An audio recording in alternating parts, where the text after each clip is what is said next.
ना बड़ा जुर्म नहीं था।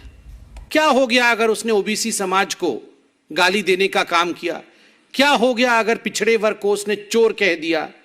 तो ये इतना बड़ा कोई जुर्म नहीं था, कहीं ना कहीं एक साजिश थी।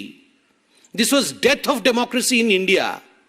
और उसके कारण से सूरत के ट्रायल कोर्ट ने इस प्रकार का एक वर्डिक्ट राहुल गांधी के खिलाफ सुनाया और नतीजा रहा कि राहुल गांधी आने वाले समय में इंडिया के पार्लियामेंट से एक तरह से डिस्क्वालीफाई हुए और वो कानून भी उनके समय बनाया हुआ कानून था। मगर आज जब अपीलिएट कोर्ट से जजमेंट आता है तो एक बात स्पष्ट होता है कि this was not death of democracy of India, this is a blow on the arrogance of the Gandhi family. ये लोकतंत्र समाप्त नहीं हुआ है, ये जो घमंड है गांधी परिवार का और खास करके राहुल गांधी का, उसके ऊपर एक बहुत बड़ा आघात है कोर्ट के माध्यम से। अपीलिएट कोर्ट को भी लगा कि देयर इज अ मेरिट। जिस प्रकार से पिछड़े वर्ग के खिलाफ, ओबीसी समाज के खिलाफ गाली गलौज करने का काम राहुल गांधी और उसके बाद राहुल गांधी को सपोर्ट करते हुए कांग्रेस पार्टी ने किया था, अपीलिएट कोर्ट कन्विंस होती है कि इसमें मेरिट है जो ट्रायल कोर्ट ने किया था और राहुल गांधी जी के सेंटेंसिंग को कम नहीं किया जा सकता या उसे स्टे नहीं किया जा सकता। यह बहुत बड़ी बात है हिंदुस्तान के न्यायिक प्रणाली में। बंधुगण, राहुल गांधी जी को सेंटेंसिंग होने के पश्चात पूरे कांग्रेस पार्टी ने एक मोबिलाइजेशन किया था। गली गली में, नुक्कड़ नुक्कड़ में जो कांग्रेस के कार्यकर्ता थे वो राहुल गांधी जी के मोबिलाइजेशन के कारण न्यायपालिका पर ठहर ठहर कर आक्रमण कर रहे थे। केवल हिंदुस्तान में ही नहीं, विदेशों के माध्यम से दूसरे देशों से हिंदुस्तान के खिलाफ स्टेटमेंट जारी कराने का काम भी कांग्रेस के कार्यकर्ता रह रह के करा रहे थे। एक इकोसिस्टम पूरी की पूरी इंडिया की जुडिशियरी के खिलाफ लग गई थी। और आज जब यह जजमेंट आया है, मैं कहूंगा this is the victory of the common people of India. यह साधारण जनता के लिए तो विजय का उत्सव है ही, पिछड़े वर्ग के लिए विजय का उत्सव है ही, यह न्यायपालिका के लिए भी एक बहुत बड़ा विजय है। क्योंकि जिस न्यायपालिका के खिलाफ सड़कों पर आंदोलन करके मोबिलाइजेशन करने का काम कांग्रेस पार्टी कर रही थी, आज उसी न्यायपालिका ने कहा कि आप कितना भी दबाव या प्रेशर की राजनीति हमारे ऊपर करने की कोशिश कर सकते हैं, मगर we don't buckle under pressure. आपके प्रेशर टैक्टिक्स के कारण, आपके दबाव की राजनीति के कारण न्यायपालिका झुकती नहीं है। जो अन्याय है वो अन्याय है। इतना ही नहीं, आपने देखा था उनके जो नेता हैं कांग्रेस पार्टी के, राज्यसभा के अंदर कई बार के सांसद रहे हैं, प्रमोद तिवारी जी, वो तो 2 कदम आगे निकलकर और कह रहे थे कि ये तो गांधी परिवार के लड़के हैं, ये राहुल गांधी केवल साधारण मनुष्य नहीं है, ये साधारण हिंदुस्तानी नहीं है, ये तो गांधी परिवार का सदस्य है, उनके नाम में गांधी लगा हुआ है, इसलिए the law should treat him differently. कानून इनको भिन्न करके इनके साथ बर्ताव करना चाहिए था।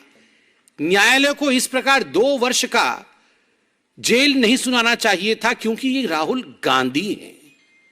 ये कोई और होते तो ठीक है भैया, तुम 2 साल के जेल में जाओ, हमें क्या जा रहा है। मगर राहुल गांधी हैं, इसलिए गांधी परिवार के लिए एक दूसरा मानदंड हो, गांधी परिवार के लिए कानून दूसरी परिभाषित हो। There should be a separate law for the Gandhi family. यहां तक डिमांड उनके मेंबर ऑफ पार्लियामेंट ने किया था, प्रमोद तिवारी जी ने किया था। यह पब्लिक डोमेन में मौजूद है। और आज के इस जजमेंट से एक बात स्पष्ट होता है कि इस देश में संविधान का राज है, परिवार का राज नहीं है। और किसी भी परिवार के लिए प्रेफरेंशियल ट्रीटमेंट नहीं हो सकता है, उसे अलग दृष्टिकोण से देखा जाएगा। ऐसा ट्रीटमेंट किसी भी परिवार के लिए नहीं हो सकता है। बंधुगण, आज हार 2 एंटिटीज की हुई है। 2 ऐसे मानदंड है जिनका हार हुआ है। Arrogance of the Gandhi family, Gandhi परिवार के घमंड का आज हार हुआ है। और दूसरा, ये जो पूरा का पूरा इकोसिस्टम है गांधी परिवार के डिफेंस में जो उतरता है सड़कों पर, उसमें कांग्रेसी तो हैं, क्योंकि वो कांग्रेसी तो पार्टी के लोग हैं, मगर कुछ बहुत बड़े बड़े लोग ऐसे देश और विदेश में बैठे हुए हैं जिनको हम इकोसिस्टम कह सकते हैं, जो तुरंत गांधी परिवार के एरोगेंस के डिफेंस में निकल आते हैं कि जो राहुल गांधी के साथ हो रहा है ये उचित नहीं है, आज ये हार इस इकोसिस्टम का भी है।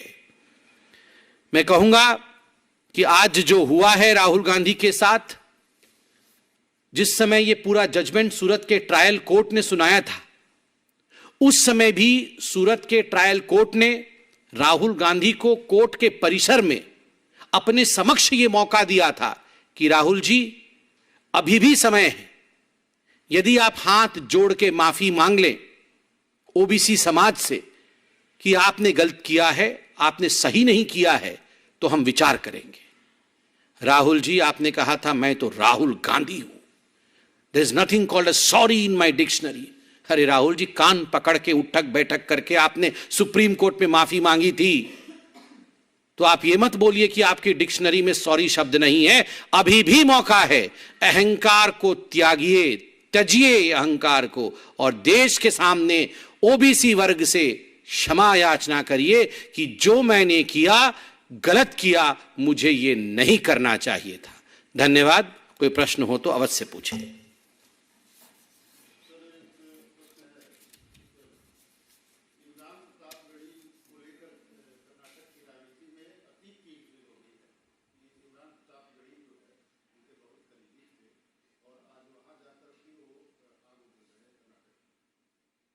देखिए, जहां तक कांग्रेस पार्टी का सवाल है, कांग्रेस पार्टी के इस चरित्र के विषय में कि जो लोग हिंदुस्तान के खिलाफ बोलते हैं उनको प्रमोट करना, उनको राजनीति में आगे रखना, उनको स्टार प्रचारक बनाना, ये तो कांग्रेस समय समय पर करती रही है। आज जो इमरान प्रतापगढ़ी कर्नाटक के चुनाव में स्टार प्रचारक बने हुए हैं, इस पूरे विषय को लेकर कर्नाटक प्रदेश ने, भारतीय जनता पार्टी ने वहां प्रेस कॉन्फ्रेंस किया है। उनके तो राहुल ने अहंकार के कारण माफी नहीं मांगी। बीजेपी ये बड़ा आरोप लगा रही है राहुल गांधी पर। ओबीसी समाज इस फैसले से खुश है क्योंकि देखिए, जो आज फैसला यहां पर आया है कोर्ट की तरफ से, राहुल गांधी की सजा बरकरार है, उन्हें कोई राहत मिलती हुई नजर नहीं आ रही, लेकिन गांधी परिवार का अहंकार टूटा है, ये यहां पर बात कही जा रही है। यह भी कहा गया कि ओबीसी समाज से राहुल गांधी को माफी मांगनी चाहिए, लेकिन वो अपने अहंकार की वजह से माफी नहीं मांग रहे हैं।